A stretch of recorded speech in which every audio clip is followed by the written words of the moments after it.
Senator Onyonka. Thank you, Mr. Speaker.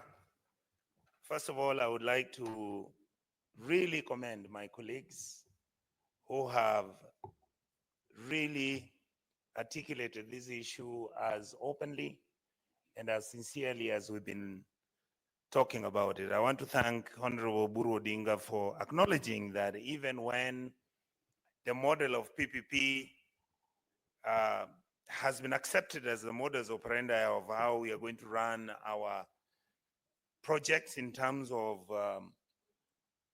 investments and all that we are supposed to do, that even when the PPP issue has been a hot topic in Kenya, that Mr. Speaker, my hope and wish is that yes, let us adopt the PPP model, but let us make sure that we are transparent, accountable, fair, and equitable in trying to distribute the resources of our country. Number two, I want to thank my colleague, my young Senator Eddie Okech, one of the very able individuals in this House who has contributed quite a bit, and I sit with him in the Finance Committee, and I'm proud of him, and I'm happy. The issues he has raised are quite substantive, and many people may not see them. My leader, my friend, my brother, Honorable Okia Omtata, Kenya will vindicate you. You have consistently raised these issues even before I came to the Senate. Some of us did not understand the weightiness and the importance of raising this issue. Senator Omtata, thank you for noticing that we need to separate the central bank and the treasury from the executive. That is, in fact, one of the challenges that we are going to face as a committee, and we are going to interrogate this. I also want to give credit to my brother, Honorable Mungatana. Thank you, sir. Your experience and time enables you to analyze these issues passionately. I believe that what you have discussed will make Kenya a better place. Mr. Speaker, the public debt management issue in our country is at a crisis level. The reason why I say this is because, Mr. Speaker, we have been looking, analyzing, discussing what is the cost of our debt? Why do we borrow so much money? Why is it that we, in the last 10 years, close to 12 years, we've actually increased our debt by 100%? When President Kibaki was president of the Republic of Kenya, our debt was, by the time he was living, 1.1 trillion shillings. After that period, and you look at where we are right now, our debt is close to 12 trillion. And the question that you ask when you sit in this house, what is it that we need to do to make sure that this exercise, which I personally call an exercise in futility, where we are borrowing excessively, where in fact we are borrowing domestically, Mr. Speaker, where the interest rates at which we are borrowing government money, state funds, you are now at about, some of the banks are giving us money at 12%, 16%. I am told one of the loans was borrowed at 18%. And yet, Mr. Speaker, you know that we can borrow money globally at the cost of 2%. We can actually reschedule Kenya's debts, all of them. All of them, all our debts can be rescheduled. We can go to the international money market. We can borrow at interest rates between 2 and 4%. And we can pay out all our debt, stock of debt, and make sure we begin afresh. These are the issues that I would want the committee to look at, and I would want this House to look at. Number two, Mr. Speaker, there was a basic operating standard procedure on how we used our borrowed money. What did we do, Mr. Speaker? The money would come. Normally, the rates at which we borrowed was at 30-70, like Senator Edia said. Domestically, we would borrow at 30%, because when you borrow domestically, then for the ordinary business person or the ordinary Kenyan, borrowing in commercial banks becomes more expensive, and the banks do not want to lend to ordinary business people. Why? Because of the cost of risk. The risk of where a commercial enterprise might borrow money and not deliver. So what happens is that commercial banks prefer when bills, bonds, and stocks is what they trade in, and the government is very comfortable with that. Why? I'm sure my brother AD and many other leaders here have talked about it. When you go and negotiate with a commercial bank and you are borrowing a trillion shillings, and this commercial bank is actually giving you this money at a certain percentage, information and data gets to us where people in government will go and negotiate with some of these commercial banks, and they will even enable these commercial banks, after they've borrowed money for the government, to allow the commercial bank to do overnight lending, where interest rates are delivered, are earned, and we never discussed these issues openly until recently when Okiya Mtata started discussing it. Why do we borrow? Mr. Speaker, we borrow because sometimes our budget has got gaps. Previously, the Kenyan government position, if you look at when Saitoti was the Minister for Finance, come up to President Kibaki and move on, you will realize that we were borrowing when we would need a stopgap measure where we would borrow most probably 5% or whatever the balance was, and then our budget would be balanced, and we would keep on moving as the economy was growing. What happened? Now we borrow for big projects. We borrow for those projects where billions and billions, not Kenyan shillings, billions and billions, Mr. Speaker, of American dollar funding is what we are dealing with. As a result, the money that was supposed to deal with the basic issues of our governance, basic issues of our very existence. How do we handle the health sector? How we are handling our education? How are we handling our agriculture? The very basic sectors of our economy that are meant to deliver for the Kenyan public. We then decide, no, we are going to take this money and do these big time projects. Why? Because the big time projects is where we get our kickbacks. That is where we generate our revenue by arguing and saying, no. You don't have to spend any money in farming. Look for something big that you can do, so that then that is where the money is shared, and that is where we really don't even have to work very hard about this. Why? Because even if we borrow, we'll be able to pay this money anyway. The problem we have, soon, we are not going to be able to pay this money because we are at 68%. If by next year we are going to borrow another 1.2 trillion like we did last year, the reality is soon we are going to be at 90%, and then after that, Kenya will just become like Thailand. We will not pay our debts back. We will not be able to pay salaries. The economy will just become an economy. It will become a supermarket. Essentially, what does a supermarket do? We become consumers. Then you don't have to worry about agricultural development and growth. You don't have to worry about your health sector. In fact, we as a people will then now begin thinking about, are we taking our patients to Rwanda, which is a country that is operating their health facilities better than ours? Or are we going to educate our children in Rwanda, where the kids are going to school, achieving the grades they want? The educational sector is actually teaching mathematics. And what do we do in our country? We are now saying we don't even have to allow kids to learn maths. Mr. Speaker, I would like to make a passionate plea to my colleagues in this House. The responsibility of fixing the mess we are in falls particularly on this House. Our country has a problem. We are not able to transform this country from a low-level, low-income developing country into a mid-level, upper-level developing country. We are slowly going to go back to where we used to be, an underdeveloped country, a country that depends on its revenues so that it can govern itself on a daily basis. We are not going to be a country that invests on those sectors that are going to change the livelihoods of our people. We are not a country that is willing to tackle the issues that are important. We must make the central bank to be independent. We must make the treasury to become advisory, so that the treasury's responsibility is to advise the president on what the economic issues are on a micro basis and on a macro basis. What do we do with interest rates? What are we doing with investments and savings? Why is investment in Kenya becoming a problem? Why are countries moving out? Because once companies move out of your country and they go and invest somewhere, then you have lesser of your people getting jobs, then you have lesser of your people generating revenue for themselves, and you have lesser of the government taking taxes, and you cannot continue taxing people indefinitely.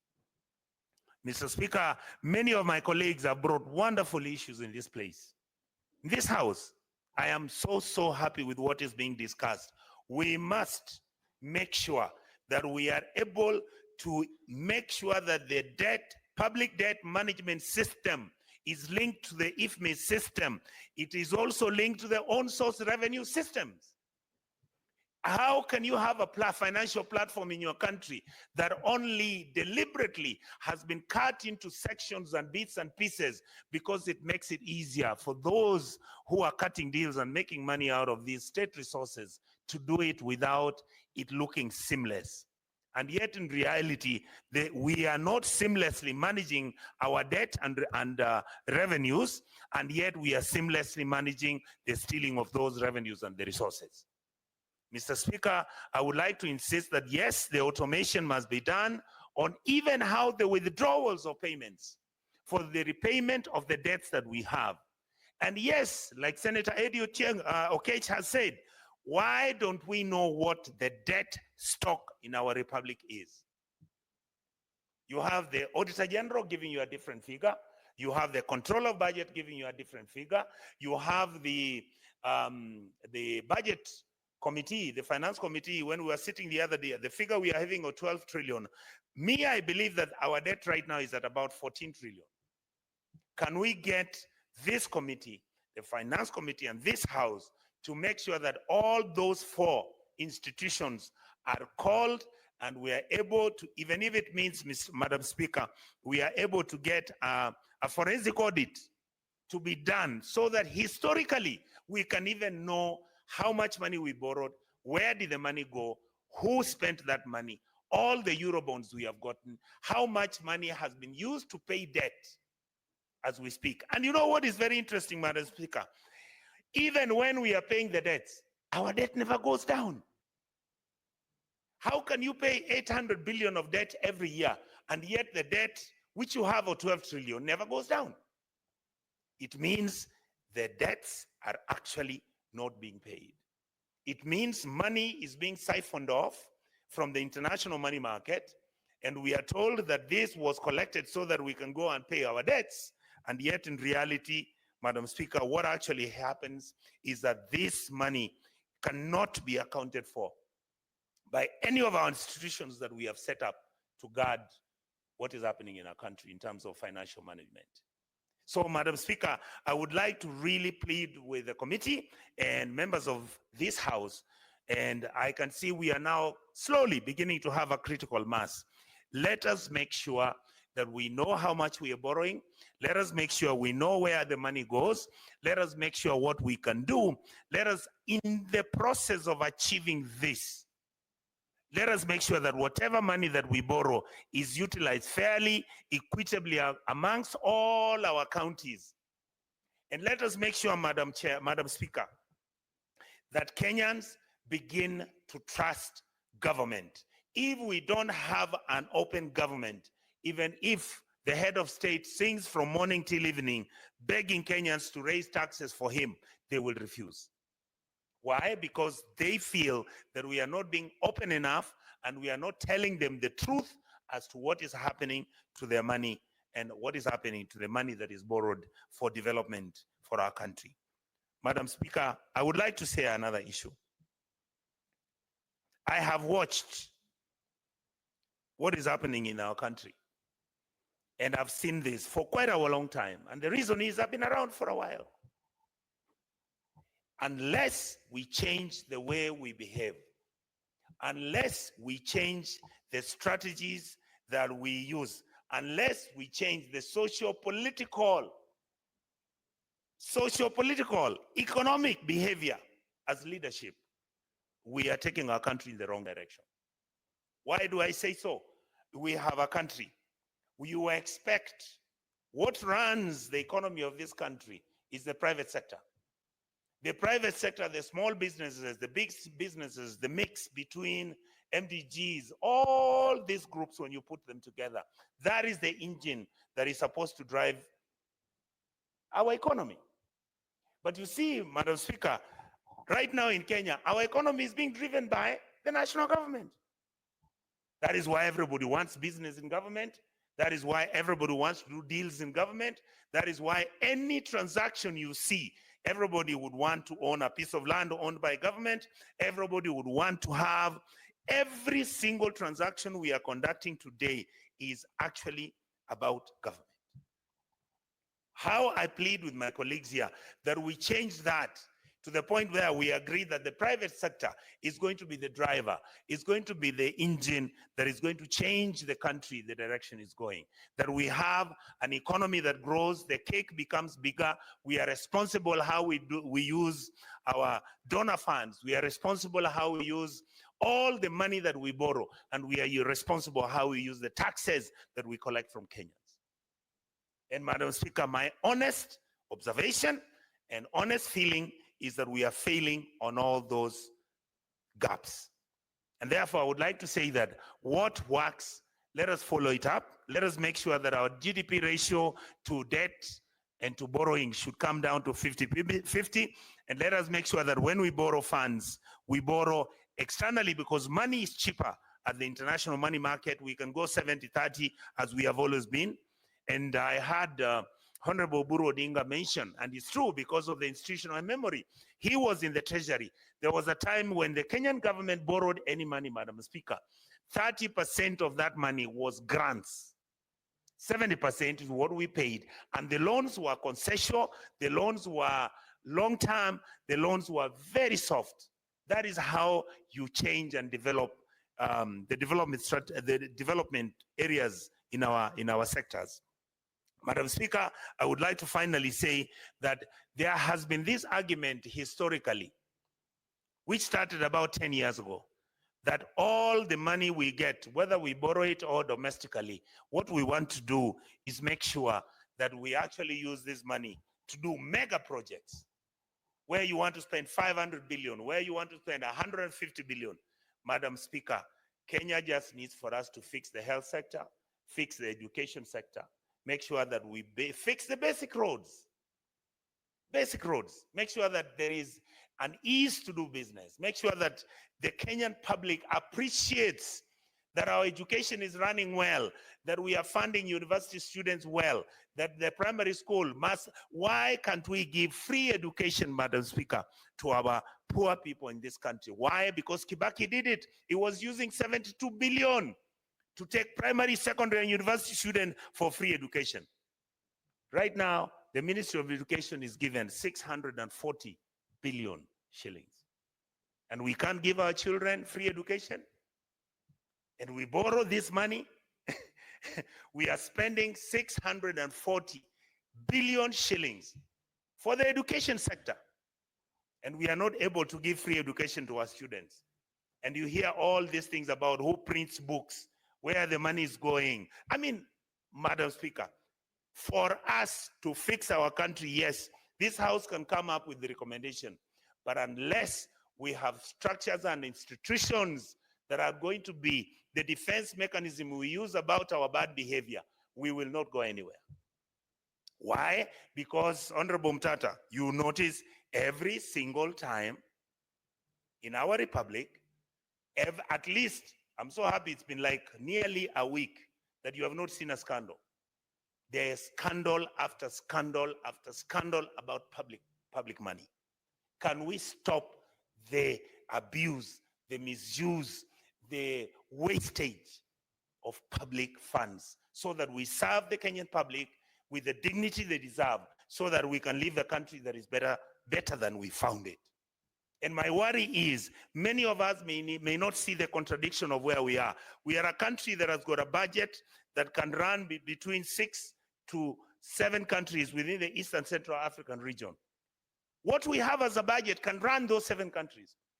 But if you take the population we have of 50 million, all these countries I'm mentioning, there are 6 or 7, their population is 300 million. How come we are not able to use the resources that we have to fix the mess we are in. And that is why I keep saying, we don't need to borrow. The money we have, in fact, is enough. All right? Why is the money not enough? We keep on having ghost workers. We employ teachers. We don't know who owns the... Time up, Senator. Thank you. Okay, half a minute, you finish the sentence. Yes. I just wanted to say, let us make sure there is open government, transparent government, where we are accountable to each other, where we manage the resources of our country with prudence and respect, and Kenyans will be always happy that we were in this house. And I really hope that this house, and particularly this house and the budget committee, will stand up and stand for the Kenyans. Madam Speaker, thank you. With all those many remarks, I second the motion. Thank you. Thank